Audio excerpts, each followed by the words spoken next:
والأرض ومن فيها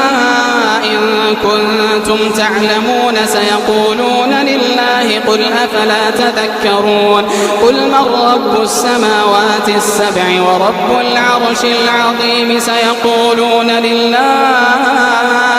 قل أفلا تتقون قل من بيده ملكوت كل شيء وهو يجير ولا يجار عليه إن كنتم تعلمون سيقولون لله قل فأنى تسحرون بل أتيناهم بالحق وإنهم لكاذبون ما اتخذ الله من ولد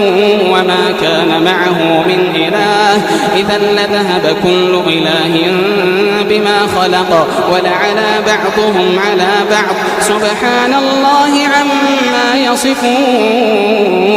عالم الغيب والشهادة فتعالى